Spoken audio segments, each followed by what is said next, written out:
중국이 핵잠수함에서 핵탄두 탑재가 가능한 잠수함 탑재 탄도미사일을 발사를 했습니다. 태평양을 향해서 쐈는데 이게 뭐 사거리가 엄청나다라고 합니다. 여러 가지로 이제 민감하게 받아들이고 있는데 미국은 물론이고 뭐 일본, 호주, 뉴질랜드 등등이 이 부분에 대해서 강하게 지금 반발을 하고 있는 상황입니다. 최근에 또 시진핑 주석이 그런 얘기 했지 않습니까? 이 대만에 대해서 무력으로라도 통일하겠다 이런 얘기를 밝힌 상황에서 이제 이러한 핵탄두가 탑재가 가능한 SLBM을 쏘다 보니까 좀 주변국들 뭐 민감하게 받아들이는 것 같고요. 우리나라도 예외가 아닙니다. 어차피 대만에 무슨 일이 생기게 되면 우리나라도 영향을 받을 수밖에 없는 상황입니다. 자, 이현우 기자, 이게 중국이 이번에 쐈다는 그 SLBM 미사일, 이게 상당히 어쨌든 위협적이기 때문에 미국이나 일본, 뭐 호주, 뉴질랜드 다 지금 여러 가지로 민감하게 이걸 받아들이고 있는 거 아니에요? 네, 어느 정도로 위협적이라고 봐야 됩니까?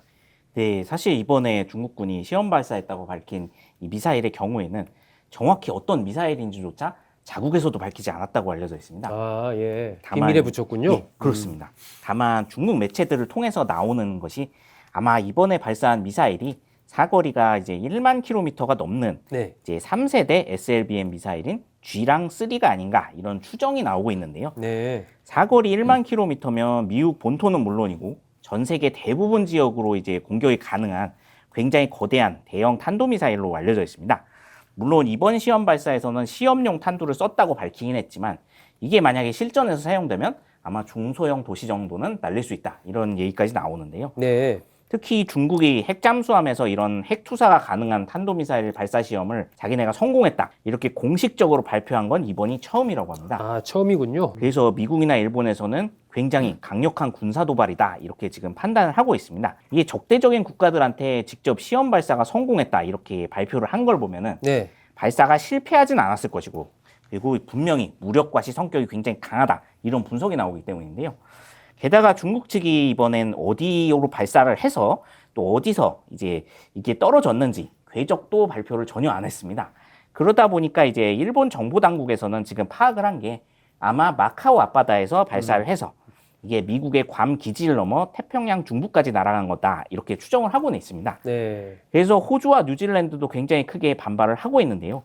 아무리 시험 발사를 해도 이런 전략급 무기를 실험할 때는 주변국들한테 사전에 통보를 해야 되고 네. 어디로 날아갈지 알려주고 떨어질 걸로 예상되는 지역에는 이제 뭐 어선이나 상선들이 피해를 입을 수도 있기 때문에 대피 경보도 내려주고 해야 되는데 네. 이런 절차가 하나도 없었다는 거죠.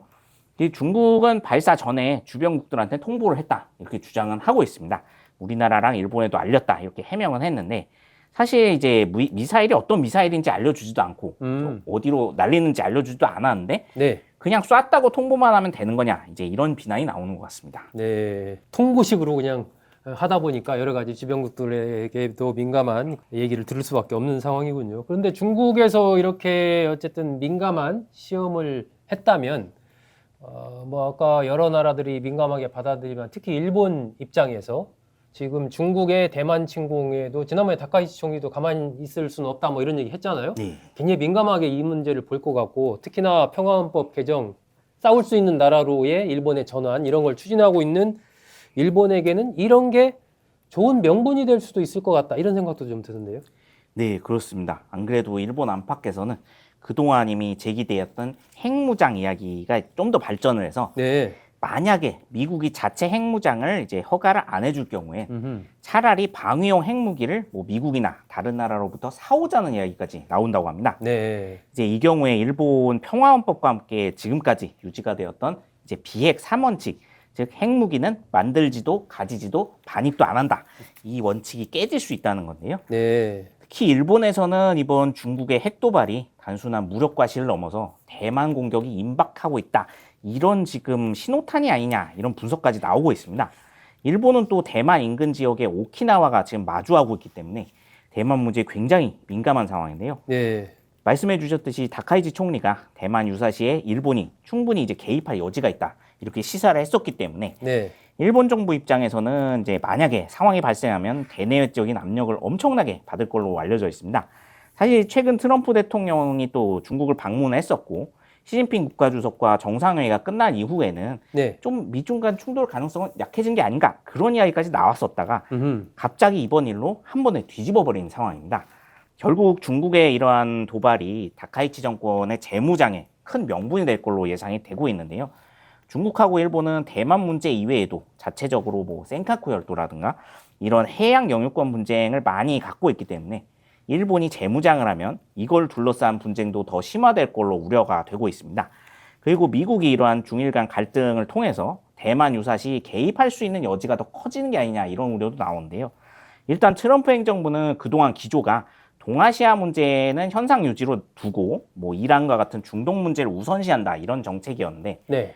중국에서 이런 이제 큰 핵 도발이 나올 경우에는 이제 이게 좀 달라질 수 있다 이런 이야기도 나오는 것 같습니다. 어쨌든 뭐 중국 입장에서도 시험 발사를 하기 전에 여러 가지 이른바 정무적인 정책 판단을 했을 거고 시험 발사를 하면 당연히 뭐 미국, 일본 뭐 여러 가지 주변국들이 강력한 반발이 있을 거다라고 했을 텐데 그럼에도 시험 발사를 했다라는 것은 대만에 대해서 우리가 반드시 대만 이른바 하나의 중국을 만들겠다라는 그 의지를 뭐 과시를 한 거니 어떤 의도가 있을 것 같은데 그건 어떻게 봐야 됩니까? 네, 아무래도 자신들의 해안 작전 능력이 음흠. 미국의 판단보다 좀 많이 발전한 상태고 음. 그리고 미국이 만약에 대만 문제에 개입하면 미국의 피해도 클 거다. 이거를 과시하고 싶었던 게 아닌가 이런 이야기가 나오는데요. 음흠.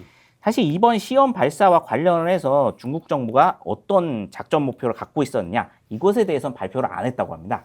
그런데 사실 핵잠수함에서 탄도미사일을 이제 다른 나라의 바다에서 쏴서 이걸 성공시켰다는 거는 이제 중국의 해양 작전 능력 그리고 이제 핵을 다루는 능력 자체가 굉장히 올라왔다. 이거를 과시할 수 있는 행위라고는 판단이 됩니다. 네. 특히 이제 미국 측 언론에서도 중국은 그동안 미국, 러시아에 비해 상대적으로 이 핵잠수함 능력이나 잠수함 탄도미사일 이제 발사 능력은 떨어진다. 이런 지금 평가를 받아왔었는데요.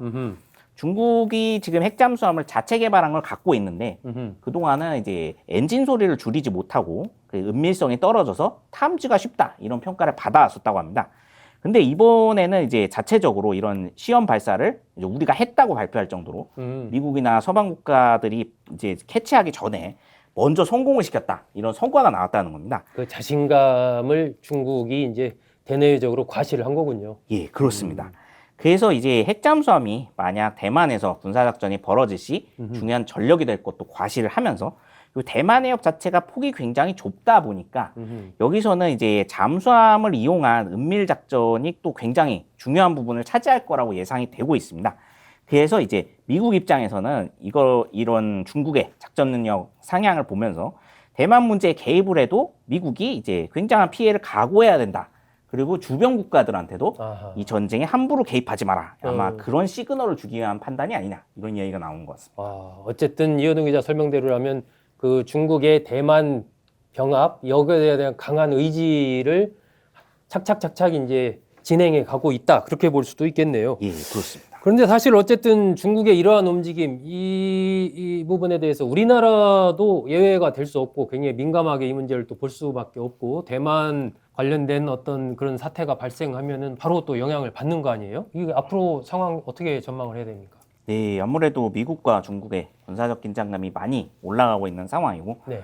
또 지금 사실 우리나라도 이 핵잠수함 도입을 하려고 하는 상황이다 보니까 이번 중국의 핵잠수함 논란이 또 우리나라 입장에선 좀 더 부담으로 다가올 수도 있다. 이런 우려가 나오고 있습니다. 물론 이제 우리나라가 지금 도입하려는 핵잠수함은 핵추진 잠수함으로 뭐 핵탄두까지 장착하는 그런 전략 무기는 아니지만 네. 이제 우리나라가 핵잠 기술을 확보를 하고 미국과 핵연료 협의까지 마치게 될 경우에 완전히 핵잠수함 보유국이 될 가능성이 높아지고 그러면은 이제 미국과 한반도 방위를 넘어서서 이제 중국을 견제할 수 있는 여러 협력 작전에 한국이 나설 가능성이 있다. 중국에선 좀 이렇게 보는 것 같습니다. 네. 그래서 미국뿐만 아니라 이제 다른 나라 군사 전문가들도 한국이 한반도 방위만을 위해서 그리고 미국이 한반도 방위만 이제 용이하게 해주려고 핵잠수함 보유를 승인을 해줬겠느냐 이런 이야기가 또 나오고 있는데요. 아무래도 한반도 인근 방어 작전에 쓰기에는 핵잠수함이 이제 워낙 작전 반경이 넓기 때문에 이제 그런 용도는 아닐 것이고 아마 아시아 전역에서 이제 중국 견제용으로 사용할 것 같다 그런 이야기가 나오고 있습니다. 그러다 보니까 앞으로 이제 중국이 그런 부분에서 계속 한국을 또 견제하는 부분이 발생을 할 것이고 네. 또 일본의 재무장 문제는 또 우리나라 입장에서도 촉각을 곤두세워야 되는 상황이기 때문에 이제 앞뒤로 대비를 할 수밖에 없다. 그런 분석이 나오는 것 같습니다. 네.